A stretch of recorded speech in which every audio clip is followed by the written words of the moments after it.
बोली देवाधिदेव 1008 महावीर भगवान की जय। संत शिरोमणि आचार्य गुरुवर श्री विद्यासागर जी मुनि महाराज की जय। परम पूज्य 108 मुनिवर श्री प्रज्ञा सागर जी महाराज की जय। द्वादशांगिन वाणी माता की जय। अहिंसामय विश्व धर्म की जय। देखें 142 नंबर का प्रश्न, कौन से नंबर का है? 142 नंबर का प्रश्न पढ़ेंगे आज से। इसके बाद देखें आज कितना हो पाता है। जीव समास किसे कहते हैं? जीव समास किसे कहते हैं? जिनके द्वारा अथवा जिनमें सब संसारी जीवों का संग्रह किया जाता है उन्हें जीव समास कहते हैं। फिर से बताएं, जिनके द्वारा अथवा जिनमें सब संसारी जीवों का संग्रह किया जाता है उन्हें जीव समास कहते हैं। संक्षेप से जीव समास के कितने भेद हैं? 14 हैं। संक्षेप में है ना, ऐसे तो बहुत हैं, बताएंगे हम आपको, और बता चुके हैं एक बार जब हम आपको जीवकांड पढ़ा रहे थे। उस समय हमने जीव समास के बारे में बहुत ज़्यादा बताए थे, क्योंकि वहाँ पर एक अध्याय पूरा जीव समास का ही है। इसलिए गाथाओं के माध्यम से हमने जीव समास के बारे में काफ़ी कुछ पहले ही बता चुके हैं। आज हम आपको यहाँ पर इतना डिटेल में तो नहीं बताएंगे, लेकिन फिर भी रिमाइंड जरूर कराएंगे, क्योंकि आप एक बार पढ़ चुके हैं। और जिन्होंने जीव कांड नहीं पढ़े हैं उन्होंने क्या पढ़ा है? जैन सिद्धांत प्रवेशिका। और जिन जैन सिद्धांत प्रवेशिका भी नहीं पढ़े तो अब ये कर्णानुयोग प्रवेशिका तो पढ़ ही लें। संक्षेप से जीव समास के कितने भेद हैं? 14 भेद हैं। कौन कौन से? एकेंद्री के 2, बादर और सूक्ष्म। एकेंद्री के 2 भेद होते हैं। कौन कौन से? बादर और सूक्ष्म। विकलेंद्री के 3, 2 इंद्री, 3 इंद्री, 4 इंद्री। इनको क्या कहते हैं? विकलेंद्री कहते हैं। 2 इंद्री, 3 इंद्री और 4 इंद्री। और फिर पंचेंद्री के 2 भेद होते हैं। कौन से? संगी और असंगी, या सैनी और असैनी। ये सातों पर्याप्तक भी होते हैं और अपर्याप्तक भी होते हैं। अपर्याप्तक भी होते हैं। तो कुल कितने हो गए? एकेंद्री के 2, विकलेंद्री के 3, 5 और सैनी के तो 7। 7 ही पर्याप्तक होंगे और 7 ही अपर्याप्तक। तो कितने हुए जीव समास? 14। ये संक्षेप में बताएं। अभी हम आपको और बताएंगे, 98 तक ले जाएंगे। विस्तार से जीव समास के कितने भेद हैं? तो 98 हैं। कितने हैं? 98। कितने हैं? 98। एकेंद्री के 42, विकलेंद्री के 9 और पंचेंद्री के 47। एकेंद्री के 42, विकलेंद्री के सिर्फ 9 हैं और पंचेंद्री के 47। कुल मिलाकर कितने हो गए? 98। अब यहाँ पर एक एक खोलेंगे। एकेंद्री के 42 भेद कौन से हैं? तो पृथ्वी कायिक, जल कायिक, अग्नि कायिक, वायु कायिक। अब देखो यहाँ वनस्पति के फिर भेद कर दिए। साधारण वनस्पति के 2 भेद हैं, नित्य निगोद और इतर निगोद। अब कितने हो गए? पृथ्वी, जल, अग्नि, वायु, ये 4। फिर नित्य निगोद, इतर निगोद कितने हो गए? 6। अब 6 ही बादर भी होते हैं और सूक्ष्म भी होते हैं। तो कितने हो गए? 6 और 6 12 है। अतः 12 भेद हुए। तथा प्रत्येक वनस्पति के 2 भेद हैं, सप्रतिष्ठित और अप्रतिष्ठित। तो कितने हो गए? 12 में 2 मिलाएं तो 14 है। ये पर्याप्तक भी होते हैं, निर्वृत पर्याप्तक भी होते हैं और लब्धि पर्याप्तक भी होते हैं। तो ये 3 प्रकार के भेद होते हैं। तो इस प्रकार एकेंद्री के कितने हुए? 14 तिया 42। फिर से बताएं, देखो पृथ्वी कायिक, जल कायिक, अग्नि कायिक, वायु कायिक। और साधारण वनस्पति के 2 भेद होते हैं, नित्य निगोद, इतर निगोद। कितने हो गए? 6। 6 ही बादर होते हैं, 6 ही सूक्ष्म होते हैं। तो कितने हो गए? 12। अब इसमें 2 और मिलाएंगे, प्रत्येक वनस्पति। और कौन से मिलाएंगे? प्रत्येक वनस्पति के भी 2 भेद होते हैं, सप्रतिष्ठित और अप्रतिष्ठित। तो 12 में 2 मिला दिए तो 14 है। ये 14 ही पर्याप्तक होते हैं, निर्वृत पर्याप्तक होते हैं और लब्ध पर्याप्तक होते हैं। तो कितने हो गए? कुल 14 तिया 42। तो कितने भेद हुए? 42 भेद। किसके? एकेंद्री के 42 भेद बता दिए, क्योंकि हमको 98 भेद देखने हैं। किसके? जीव समास के। तो 98 में से हमने कौन से बना लिए? 42। अब देखो विकलेंद्री के 9 भेद कहते हैं। तो विकलेंद्री किसे कहते हैं? 2 इंद्री, 3 इंद्री, 4 इंद्री जीव को विकलेंद्री कहते हैं। तो 2 इंद्री, 3 इंद्री, 4 इंद्री के पर्याप्तक, निर्वृत पर्याप्तक और लब्ध पर्याप्तक की अपेक्षा से 9 हो गए। 3 त्रिका 9, तो 9 हो गए और 42 हो गए। अब हमें पंचेंद्रिय के 47 भेद देखने हैं। कौन से हैं पंचेंद्रिय के 47? तो त्रियंच पंचेंद्रिय के 34 होते हैं, मनुष्य के 9 और देवों के 2, नारकियों के 2, है ना। तो 34 और 9 और 2 देवों के और 2 नारकियों के। अब देखो त्रियंच पंचेंद्रिय के 34 कौन से हैं? कर्म भूमियों के 30 और भोग भूमिया के 4। कर्म भूमिया के कितने हैं? 30 और भोग भूमिया के 4, कितने हो गए? 34। अब कर्म भूमिया त्रियंच के 30 भेद कौन से हैं? फिर देखो कर्म भूमिया के 3 भेद हैं, जलचर, नभचर और थलचर। ये 3 संगी और असंगी के भेद से 2-2 प्रकार के होने के कारण से 6 हुए, है ना। जलचर, थलचर, नभचर संगी भी है और असंगी भी है, तो 6 हो गए, 3 के 6। ये 6 भेद गर्भज भी होते हैं और नपुंसक भी होते हैं। गर्भजों में पर्याप्त, निर्वृत्त पर्याप्त, ये 2 भेद होते हैं। संपूर्ण क्षणों में पर्याप्त, निर्वृत्त पर्याप्त और लब्ध पर्याप्त, ये 3 भेद होते हैं। अतः कर्म भूमिया पंचेंद्रिय त्रियंच के 6 गुणित कितने हुए? 6 दूनी 12। फिर यहाँ पर उन्होंने क्या किया? 18 बनाना था, तो 6 तिया 18 बराबर कितने हो गए? 12 18 30। कुल कितने भेद हो गए? 30। अब भोग भूमिया त्रियंच के 4 भेद और देख लें। भोग भूमिया में जलचर त्रियंच नहीं होते। कहाँ पर? भोग भूमि में जलचर त्रियंच नहीं होते और तथा सब गर्भज और संगी ही होते हैं। जितने भी होंगे सब कैसे होंगे? गर्भज होंगे और संगी होंगे। अतः थलचर और नभचर और उनके पर्याप्तक और निर्वृत्त पर्याप्तक की अपेक्षा 4 भेद हो गए। जलचर, थलचर और उनके पर्याप्तक और निर्वृत्त पर्याप्तक कितने भेद हो गए? भोग भूमि के 4। भोग भूमि त्रियंच की बात चल रही है यहाँ पर, है ना।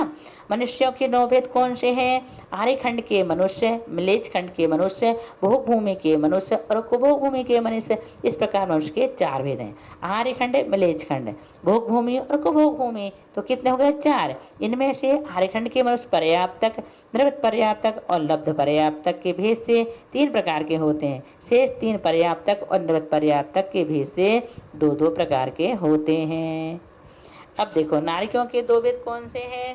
पर्याप्तक और निर्वृत्त पर्याप्तक। देवों के 2 पर्याप्तक और निर्वृत्त पर्याप्तक। अब पर्याप्तक किसे कहते हैं? हो सकता है आपके मन में प्रश्न आ रहा हो कि दीदी बार बार पर्याप्तक, निर्वृत्त पर्याप्तक कह रहे हैं, लब्ध पर्याप्तक कह रहे हैं, इनकी परिभाषा क्या है, इनका लक्षण क्या है?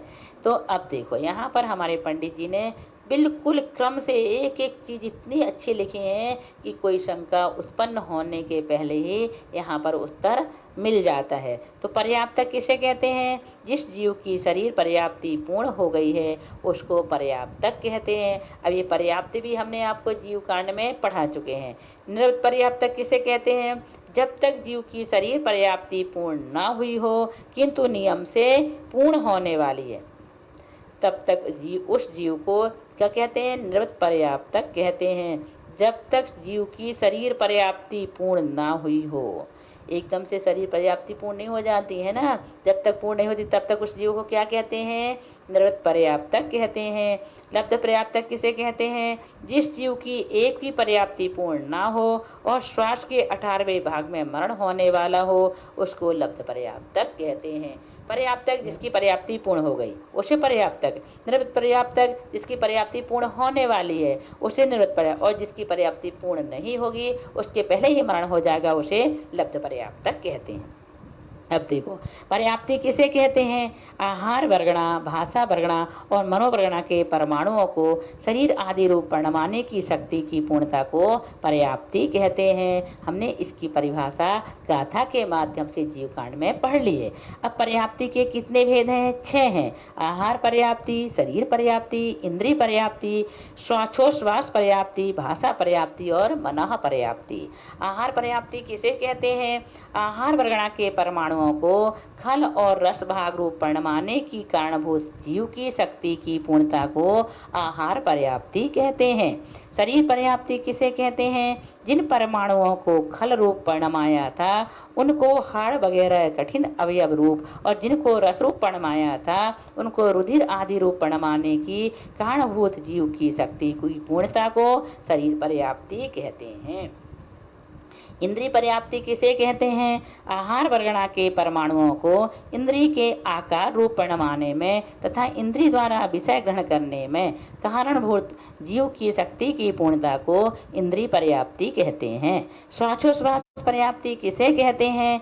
आहार वर्गणा के परमाणुओं को श्वासोश्वास रूप कारणभूत जीव की शक्ति की पूर्णता को श्वासोश्वास पर्याप्ति कहते हैं। भाषा पर्याप्ति किसे कहते हैं?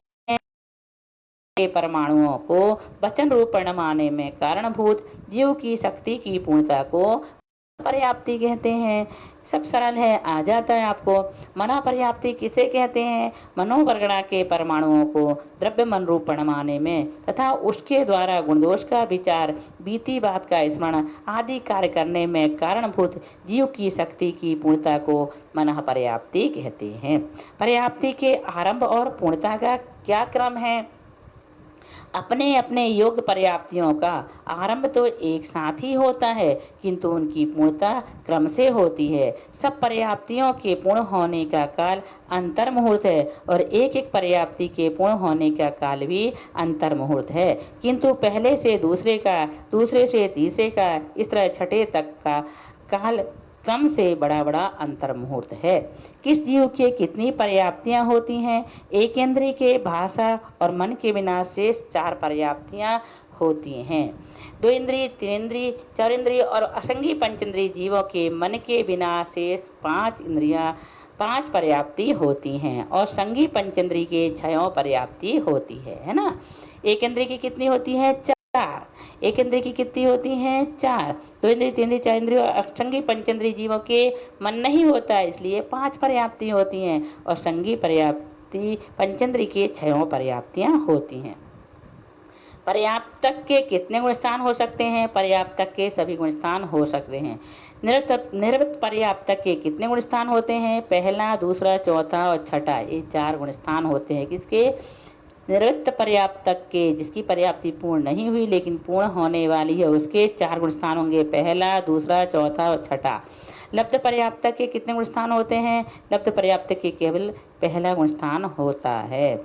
लब्ध पर्याप्तक जीव एक अंतर्मुहूर्त में कितने जन्म धारण करता है? 66,336। कौन? लब्ध पर्याप्तक जीव एक अंतर्मुहूर्त में 66,336 बार जन्म मरण करता है, जन्म धारण करता है। योनि किसे कहते हैं? जीव की उत्पत्ति स्थान को योनि कहते हैं। योनि के कितने भेद हैं? 2, आकार योनि और गुण योनि। आकार रूप योनि के कितने भेद हैं? स्त्री के शरीर में होने वाली आकार रूप योनि के 3 भेद हैं, शंखावर्त योनि, कुरुमोन्नत योनि और वंशपत्र योनि। किस योनि में कौन सा जीव उत्पन्न होता है? शंखावर्त योनि में तो गर्भ नहीं रहता, कुरुमोन्नत योनि में तीर्थंकर, चक्रवर्ती, नारायण आदि उत्पन्न होते हैं और वंशपत्र योनि में साधारण जन उत्पन्न होते हैं। गुण योनि के कितने भेद हैं? 9, सचित्त, अचित्त, सचित्ताचित्त, शीत उष्ण, शीतोष्ण, समृत, विव्रत, समृत, विव्रत। इसके इस प्रकार से 175 गुण हो चुके हैं। देते हम सचित्त, चेतन सहित स्कंद को सचित्त कहते हैं, उससे विपरीत को अचित्त कहते हैं। जो पुद्गल स्कंद सचित्त अचित्त दोनों रूप होते हैं उन्हें चित्त कहते हैं। युक्त पुद्गल स्कंद को शीत कहते हैं, उष्ण स्पर्श से युक्त पुद्गल स्कंद को उष्ण कहते हैं। जो पुद्गल उभय रूप हो उन्हें शीतोष्ण कहते हैं। जिस पुद्गल स्कंद का आकार गुप्त होता है, जिससे उसे देखा नहीं जा सकता, उसे समृत कहते हैं। जिसको देखा जा सकता है उसे विव्रत कहते हैं और जो दोनों रूप हों उन्हें समृत विव्रत कहते हैं। इस प्रकार से यहाँ पर हम आपको 176 प्रश्न पढ़ा दिए। इसके बाद हम आपको 177 से इसके बाद वाली क्लास में पढ़ाएंगे। बोलिए महावीर भगवान की जय।